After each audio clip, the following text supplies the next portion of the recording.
السلام علیکم دوستو، جی این اسٹوری ٹی وی میں خوش آمدید۔ پیارے دوستو، گئے وقتوں کا ذکر ہے۔ مصر کا ایک بادشاہ تھا، بہت سخی اور منصف۔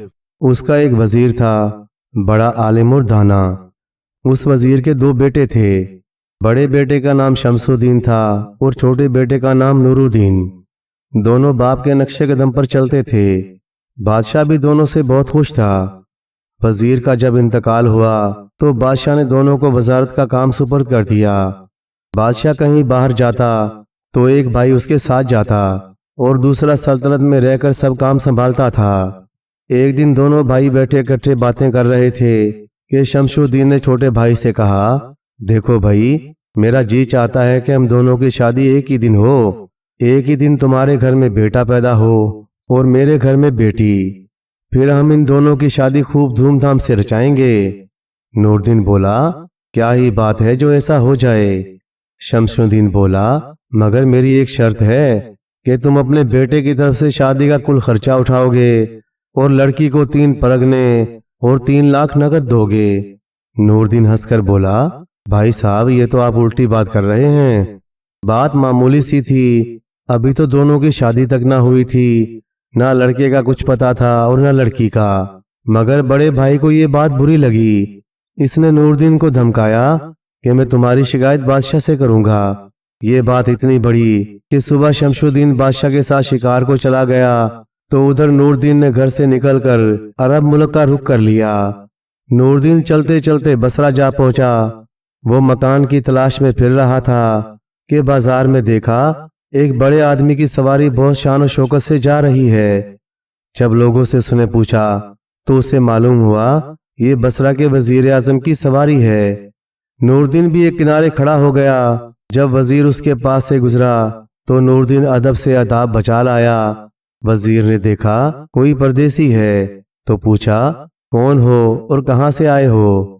نور الدین بولا، حضور میں مصری ہوں، قاہرہ میرا وطن ہے۔ وزیر نے نور الدین کی شکل اور باتوں سے اندازہ لگایا کہ یہ ضرور کسی بڑے گھرانے کا سپوت ہے۔ یہ سوچ کر کہنے لگا، تم ہمارے ساتھ چلو اور ہمارے ساتھ رہنا۔ نور الدین وزیر کے ساتھ چل پڑا۔ وزیر نے اسے خوب آرام سے رکھا۔ پہلے تو چھوٹے چھوٹے کام دیے، پھر بڑے بڑے کام سپرد کیے۔ نور الدین نے ہر کام بڑی خوبی سے کیا۔ رفتہ رفتہ وزیر کے دل میں نور الدین کی عزت اتنی بڑھی کہ اس نے اپنی بیٹی کی اس سے شادی کر دی۔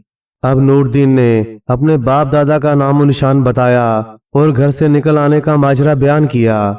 وزیر یہ سن کر بہت ہنسا اور اس بات سے بہت خوش ہوا کہ نور الدین بھی کوئی معمولی آدمی نہیں بلکہ خود وزیر اور وزیر زادہ ہے۔ وزیر بہت بوڑھا ہو گیا تھا اور کام زیادہ تر نور الدین ہی کرتا تھا۔ ایک دن وہ نور الدین کو بادشاہ کے پاس لے گیا اور اپنی جگہ اس کے لیے وزارت کا پروانہ حاصل کیا۔ نور الدین نے وزیر بن کر سلطنت کا کام ایسی خوبی سے کیا کہ چھوٹے بڑے سب اس کے قائل ہو گئے۔ بادشاہ اور رعایا سب اسے دل سے چاہنے لگے۔ کچھ روز بعد نور الدین کے ہاں بیٹا پیدا ہوا۔ بچہ بہت ہی خوبصورت تھا، جیسے چاند ہو۔ اس کا نام بدر الدین رکھا گیا۔ بدر الدین جب 4 برس کا ہوا تو اس کے نانا یعنی بصرہ کے وزیر اعظم کا انتقال ہو گیا۔ 7 برس کی عمر میں بدر الدین کی تعلیم شروع ہو گئی۔ 14-15 برس میں وہ پڑھ لکھ کر استاد ہو گیا۔ بدر الدین جوان ہوا، مگر افسوس نور الدین اس کی جوانی کی بہار نہ دیکھ سکا۔ وہ اچانک ایسا بیمار پڑا کہ بچ نہ سکا۔ مرتے وقت نور الدین نے اپنے بیٹے بدر الدین کو وصیت کی، بیٹا اب تم صبر سے کام لینا، مجھے تم سے 2 باتیں کہنی ہیں، انہیں ہمیشہ یاد رکھنا۔ میرا باپ یعنی تمہارا دادا مصر کا وزیر تھا۔ میرا بڑا بھائی یعنی تمہارا چاچا شمس الدین اب بھی زندہ ہے اور باپ کی جگہ مصر کا وزیر ہے۔ میں بگڑ کر یہاں آ کے رہنے لگا۔ ہماری کسی بات پر انبن ہو گئی تھی جس سے میں بگڑ کر یہاں آ کر رہنے لگا۔ پردیس میں اس طرح رہا کہ اس درجے پر پہنچا ہوں۔ دیکھو، کسی سے اپنا بھید نہ کہنا، نہ ہر کسی کو اپنا دوست بنانا۔ یہ دنیا ناپائیدار ہے۔ کسی پر ظلم نہ کرنا اور جہاں تک ہو سکے کسی کو بھی اپنا دشمن نہ بنانا۔ خاموشی بڑی دولت ہوتی ہے۔ باتونی آدمی حقیر ہو جاتا ہے۔ بات ہمیشہ سوچ سمجھ کے کرنا۔ ایسی بات کبھی منہ سے مت نکالنا کہ بعد میں پچھتانا پڑے۔